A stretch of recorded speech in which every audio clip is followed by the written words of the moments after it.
Salut à tous et à tous, aujourd'hui on se retrouve pour une nouvelle vidéo, achat de mois de juin et juillet. Donc voilà, ça sera une petite vidéo avec tous mes achats, donc je vais dire où je les ai trouvés, etc. Donc il y a tout ça, c'est assez impressionnant, moi ça me fait trop plaisir de me remettre vraiment à la lecture. Je vous avoue, je suis un petit peu fatiguée parce que je viens de rentrer du travail, mais ça fait toujours plaisir de tourner une vidéo. Et vu l'engouement que j'ai actuellement sur la chaîne YouTube, ça fait trop plaisir. Et merci à tous ceux qui s'abonnent, qui like, partagent les vidéos, ça fait super plaisir. Donc sur ce, je vous laisse avec la suite de la vidéo. Et let's go, hein. C'est parti.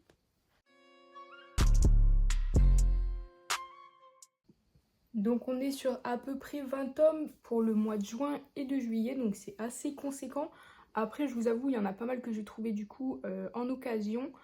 Et d'autres que j'ai acheté neuf directement chez mon libraire, parce qu'il faut faire marcher les petits commerces, il faut éviter la Fnac et continuer à aller faire marcher les petits commerçants, les petites librairies, ça fait toujours plaisir et ça les soutient énormément, voilà. On fait marcher des petits commerçants très passionnés et ça fait toujours plaisir de communiquer avec eux et d'en apprendre davantage sur les mangas et sur les livres en général. Donc voilà.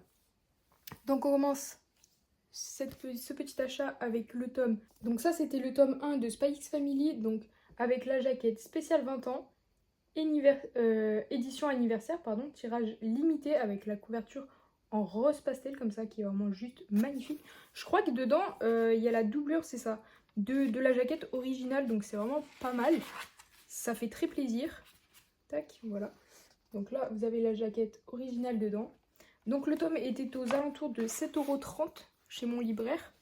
Donc, et il y a aussi, je crois, plusieurs autres éditions de tome 1 comme ça, tirage à l'anniversaire de chez Kurokawa, comme je crois Vinland Saga et je sais plus, dites-moi en commentaire, je me souviens plus, voilà.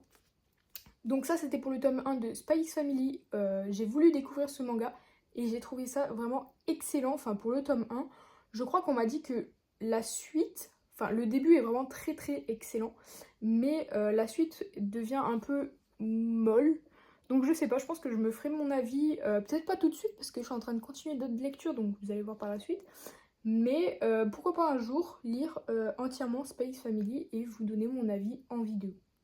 Voilà, c'était pour le premier manga. Pour le second manga, on est sur Ils étaient 10, donc de Agatha Christie, qui a été réédité bien sûr en manga, donc je trouve ça vraiment très intéressant. Les livres qui sont faits à partir de... Enfin, les mangas qui sont faits à partir de livres déjà existants, etc. De comment retranscrire quelque chose qui a déjà été écrit, mais le faire découvrir à travers les mangas, donc vraiment, et l'édition est tout simplement ultra magnifique. Tac. Donc on est sur 2 tomes, les 2 premiers tomes, je crois que ça sera en 3 tomes, le troisième sort en début ou fin août, je crois, un truc comme ça. Les tomes sont aux alentours de 8 €, donc c'est pas donné, on va pas se mentir. Et ceux-là, je les ai achetés totalement neufs. Donc je vous montre des petites pages. Au début de ma lecture, je vous avoue que j'étais assez perdue un petit peu avec les personnages. C'est vrai qu'on nous présente beaucoup de personnages, 10, et dans un laps de temps assez court, et c'est vrai qu'il faut se souvenir un petit peu de tout.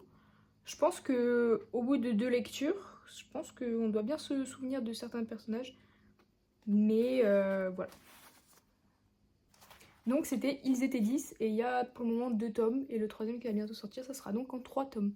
Ensuite, comme vous avez pu voir ou le découvrir lors de ma vidéo Mangatech, j'ai le début des tomes de Jujutsu Kaisen, très exactement jusqu'au tome 20. Enfin, j'ai le 17, j'ai le 18, mais je n'ai pas le 19.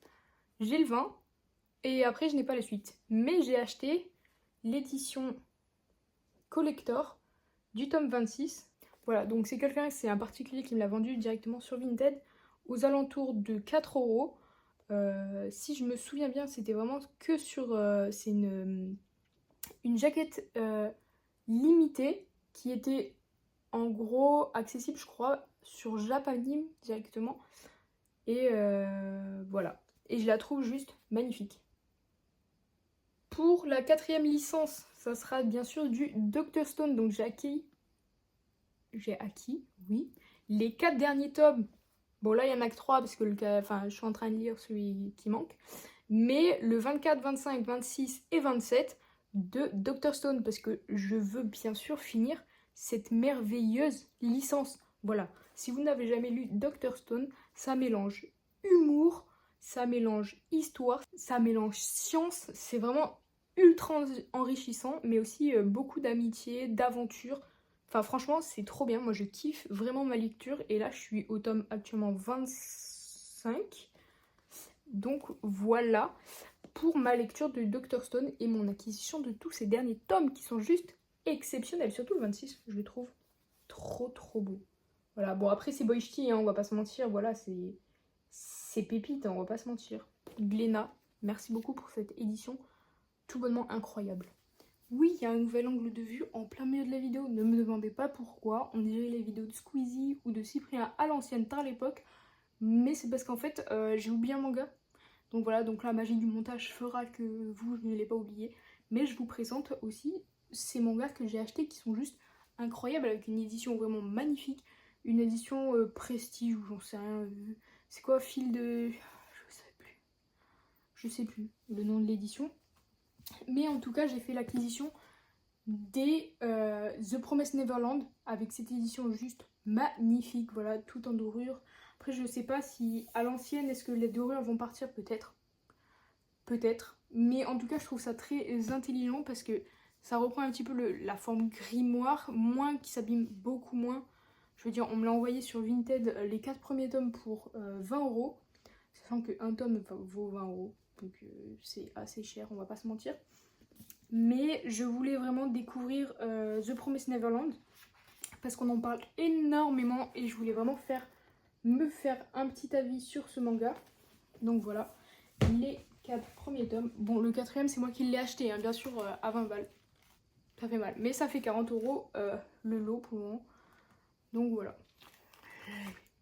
4 tomes de ce Promised Neverland. Je vais pouvoir faire mon avis sur cette magnifique édition. Donc sur ce, je vous laisse avec le reste de la vidéo. Et désolée pour cette petite aparté et ce petit changement d'angle de vue qui est, ma foi, pas trop mal en fait. J'aime bien. Bon allez, tchuss. Ensuite, j'ai acquis aussi L'amour est dans le thé de chez Glénat Édition, bien sûr. Mais c'est surtout que c'est mon premier shoujo. C'est le premier shoujo que je lis entièrement. Enfin entièrement, je crois qu'il manque quelques tomes pour compléter la série. Mais je suis à jour. Et vraiment, j'ai surkiffé cette lecture. C'est à la fois amoureux. Oui, il y a une petite histoire d'amour. Mais il y a une histoire derrière. Parce que j'aime pas les histoires d'amour pour les histoires d'amour, quoi. J'aime bien quand il y a une petite histoire, quand il y a un passé, quand on en apprend beaucoup sur quelque chose de personnel au personnage, etc. Et c'est super enrichissant. Donc, L'amour est dans le thé, en 7 tomes. Je crois que j'ai eu un bon petit prix de 40€ sur Vinted. Donc ça fait extrêmement plaisir. Et c'est vraiment une série que je dévore, j'ai dévoré. Et ma lecture était juste exceptionnelle. Donc n'hésitez pas, lisez L'amour est dans le thé si vous voulez découvrir les shoujo comme moi. Voilà, avec la petite édition Glénat, avec la petite fresque rose. Parce que c'est vrai que Glénat, ils aiment bien changer les couleurs en fonction du genre et du style. Que ce soit shoujo, shonen, ou shoujo, shonen, ou seinen, ou yaoi, on s'en fout. En ce moment, j'ai besoin de diversité, vous voyez. J'ai besoin de changer, de découvrir de nouvelles choses, des choses plus courtes, des choses plus longues. À ne pas sortir de ce contexte, s'il vous plaît. Cette phrase ne sortira pas de son contexte.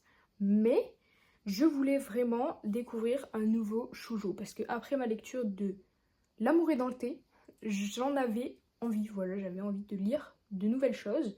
Donc j'ai découvert, je vais découvrir bien sûr. J'ai pas encore lu cette petite série en 2 tomes de 300 jours de toi. Avec toi. De 300 jours avec toi.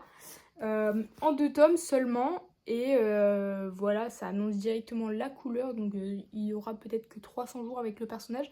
Je vous avoue que je n'ai pas lu du tout le synopsis pour pas me faire spoil. J'ai juste vu que c'était une série en 2 tomes et qu'elle était assez bien notée. Donc voilà, hâte de découvrir ce petit manga en 2 tomes, ce petit shoujo de chez Doki Doki d'ailleurs. Je viens de voir qu'ils l'ont mis en seinen, on verra bien. Ensuite, dans les précédentes vidéos, j'ai pu vous parler un petit peu du fait que je n'avais pas encore lu les One Piece, mais que j'étais en train de commencer. Donc voilà, je vous annonce que j'ai commencé ma lecture des One Piece. Et c'est pour ça que je prends des tomes de temps en temps, par exemple chez Cash Converter, ou alors enfin, un petit peu où j'en trouve en fait, même en brocante, etc. À petit prix, parce que vraiment, voilà, il y a plus de 100 et quelques tomes. Donc vraiment, j'ai pas envie de me ruiner non plus. Donc dès que j'en trouve, j'en prends. Et là, c'est vrai que j'ai trouvé tome 20, 19, 20, 21 et 22 à 3 € chez Cash Converter en très très bon état. Donc ça, c'est trop cool. Je vais pouvoir lire la suite et kiffer ma lecture tout simplement. Donc c'est tout pour cette vidéo achat de mois de juin et juillet. N'hésitez pas à vous abonner, à commenter, à partager et à liker la vidéo. Sur ce, je vous dis à la prochaine, à samedi prochain. Enfin, j'espère samedi, parce que sinon, ça veut dire que j'ai loupé un jour. Et ce n'est pas cool. J'ai déjà loupé un samedi, j'ai pas fait exprès, je vous jure. Les vidéos sont programmées de base. Donc, je suis pas censée, j'ai juste... j'ai ripé. Voilà, j'ai sauté un jour. Mais sur ce, on se retrouve samedi prochain. Et je vous dis à bientôt. Prenez soin de vous. Bye!